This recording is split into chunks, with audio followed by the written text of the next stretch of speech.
Hello friends, welcome to Israfil study. तो आज के इस वीडियो में हम लोग द्विघात समीकरण में समीकरण को गुणनखंड विधि से हल करेंगे और उसका मूल ज्ञात करेंगे। ये जो क्वेश्चन है आपको 10th क्लास के बोर्ड एग्जाम में पूछे जाते हैं।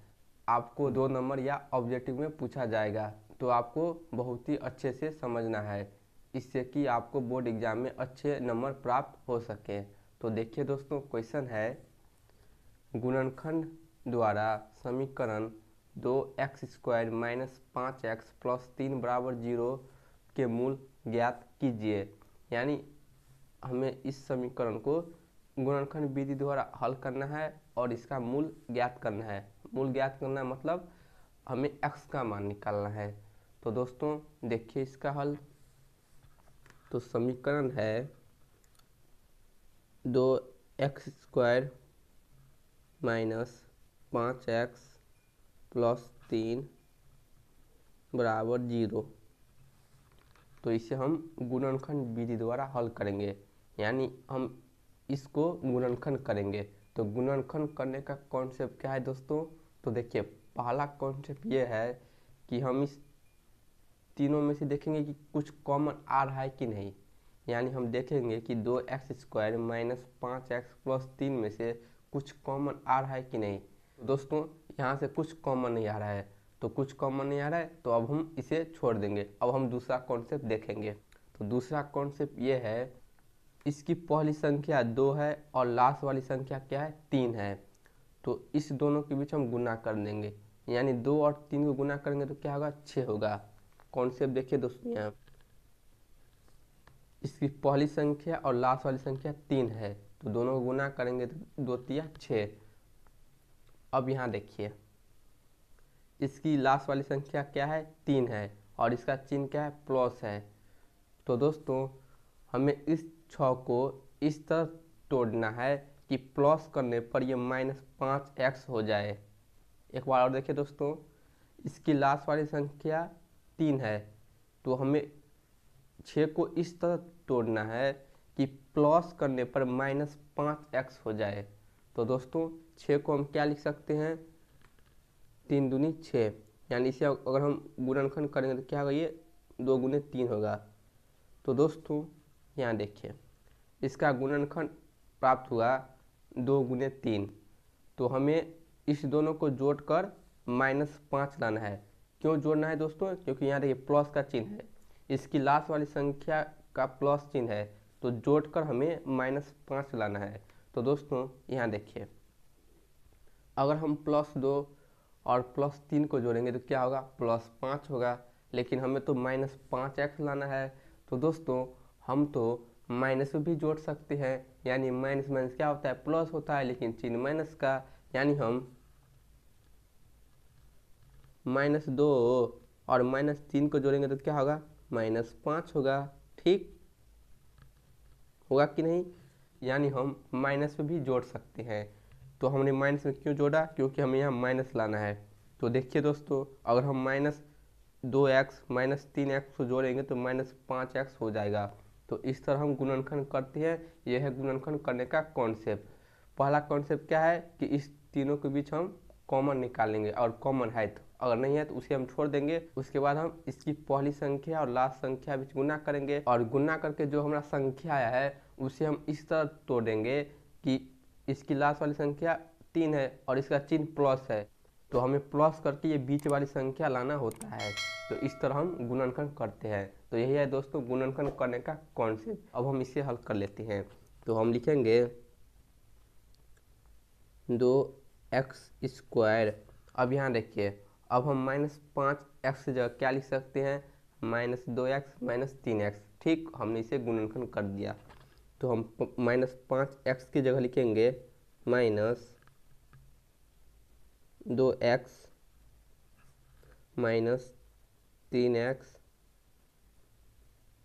प्लस 3 बराबर 0। -2x -3x, minus minus plus होगा तो 3 2 5, और ये माइनस का चिन्ह होगा तो -5x होगा। तो आप यहाँ से भी देख सकते हैं। अब देखिए दोस्तों, अब यहाँ 1 2 3 4 पद हो गया। तो क्रमशः हम क्या करेंगे? दो दो पद को हल करेंगे। हल करने का मतलब हम इसमें से कॉमन निकालेंगे, यानी इस दो पद को हल करके हम इसमें से कॉमन निकालेंगे, उसके बाद हम इस दोनों को हल करके हम इसमें से कॉमन निकालेंगे। तो दोस्तों यहाँ है 2x² माइनस 2x, तो यहाँ से क्या कॉमन आएगा, 2x कॉमन आ जाएगा। ठीक, तो दोस्तों यहाँ है 2x², तो यहाँ से 2 कॉमन आ गया और एक x कॉमन आ गया, और यहाँ x² है, इसका मतलब क्या होगा कि 2x गुना में है, तो एक x कॉमन आ गया, तो यहाँ क्या बच गया, सिर्फ हमारा x बच गया। ठीक, अब दोस्तों यहाँ माइनस है तो हम लिखेंगे यहाँ माइनस, और यहाँ है 2x और हमने 2x कॉमन निकाल लिया, तो कुछ नहीं बचा, तो हम क्या लिखेंगे, 1। कुछ नहीं बचेगा तो 1 लिखेंगे, क्योंकि किसी भी संख्या के गुणांक में 1 छिपा रहता है, इसीलिए हम 1 लिखेंगे, कुछ बाकी नहीं रहेगा तब। अब यहाँ देखिए ये माइनस है ना, तो इस माइनस को हम यहाँ लिखेंगे। अब हम 3x प्लस 3 में से कॉमन निकालेंगे, तो दोस्तों यहाँ है 3x और यहाँ है 3, तो इस दोनों में क्या कॉमन दिख रहा है हमें, 3, तो हम 3 को कॉमन निकालेंगे। अब जो बच गया उसे हम ब्रैकेट लगाकर लिखेंगे, तो यहाँ से 3 आ गया, तो क्या बच गया, x। अब दोस्तों यहाँ ध्यान दीजिए, अब हम यहाँ चिन्ह लगाएंगे, तो चिन्ह लगाने का भी कॉन्सेप्ट है जब हम गुणनखंड करते हैं। तो कॉन्सेप्ट ये है, जब हम यहाँ चिन्ह लगाएंगे तो इस चिन्ह को और इस चिन्ह को गुना कर देंगे, यानी प्लस रहेगा या माइनस रहेगा, कुछ भी रहेगा, तब भी हम इस दोनों के बीच गुना करेंगे, यानी माइनस और प्लस गुना करेंगे तो क्या होगा, माइनस होगा। ठीक, तो यहाँ से 3 कॉमन आ गया, तो कुछ नहीं बचेगा, तो क्या लिखेंगे दोस्तों, 1, और बराबर में ये 0। अब दोस्तों हम चेक करेंगे कि हमने जो गुणनखंड किया है वो सही है कि नहीं। तो कैसे चेक कर सकते हैं, तो यहाँ देखिए कॉन्सेप्ट, हमारा जो ब्रैकेट में जो मान आया है ना, वो हमारा बराबर आना चाहिए। अगर बराबर आ गया तो हमारा गुणनखंड बिल्कुल ही सही है। तो यहाँ बराबर है दोस्तों, यहाँ भी x-1 है और यहाँ भी x-1 है, तो हम कह सकते हैं हमने जो गुणनखंड किया है वो बिल्कुल ही सही है। यानी अगर आप इस स्टेप में आ जाते हैं तो आपको देखना है कि ब्रैकेट में जो हमारा मान आया है वो सेम है कि नहीं। अगर सेम नहीं है तो हमारा गुणनखंड रॉन्ग हो गया, तो आप इस स्टेप में आकर चेक भी कर सकते हैं। दोस्तों अब यहाँ कितना पद है, 2 पद है, 2x गुने x-1 माइनस 3 गुने x-1। तो दोस्तों अब हम इस दोनों में से कॉमन निकालेंगे, तो इस दोनों में हमें क्या कॉमन दिख रहा है, x-1, तो हम यहाँ से x-1 कॉमन निकालेंगे। ठीक, दोनों में है इसीलिए, दोनों में रहेगा तभी हम कॉमन निकाल सकते हैं। और इधर दोस्तों क्या बचेगा, 2x। अब दोस्तों यहाँ माइनस है तो माइनस लिखेंगे डायरेक्ट, क्योंकि यहाँ कोई आगे कोई चिन्ह नहीं है, तो इसीलिए हम इसे गुना नहीं करेंगे। तो यहाँ माइनस है तो हम लिखेंगे माइनस। हमने 3x-1 में से x-1 कॉमन निकाल लिया, तो क्या बच गया, 3, तो हम लिखेंगे 3 और बराबर में ये 0। दोस्तों अब हम क्या करेंगे, एक बार x-1 को 0 के साथ बराबर करेंगे, उसके बाद 2x-3 को 0 के साथ बराबर करेंगे, यानी तब हमारा x का मान आ जाएगा। तो पहले हम क्या करेंगे, x-1 को 0 के साथ बराबर करेंगे, तो दोस्तों ये हो जाएगा x बराबर -1 को बराबर के इस साइड पक्षांतर करेंगे तो +1 हो जाएगा। ठीक, अब हम 2x-3 को भी 0 के साथ बराबर करेंगे। इस तरह दोस्तों हम मूल ज्ञात करते हैं द्विघात समीकरण में। तो हम लिख सकते हैं 2x बराबर -3 को बराबर के इस साइड पक्षांतर करेंगे तो +3 हो जाएगा। तो हम x बराबर लिख सकते हैं 3/2। तो दोस्तों यहाँ से हमारा x का मान हो गया 1 और 3/2। तो दोस्तों इसे हम लिख सकते हैं फाइनली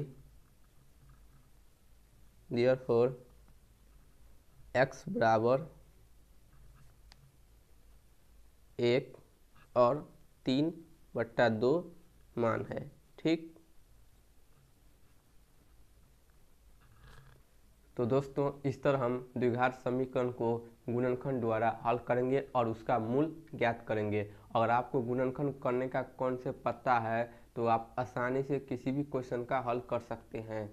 तो दोस्तों आशा करता हूँ कि आपको वीडियो समझ आई होगी। अगर आपको वीडियो पसंद आए तो वीडियो को लाइक कर दीजिए। अगर आप चैनल पे नए हैं तो प्लीज़ चैनल को सब्सक्राइब कर लीजिए, ताकि जब भी मैं आपके लिए इसी तरह का वीडियो बनाऊं तो सबसे पहले आप तक पहुंच सके।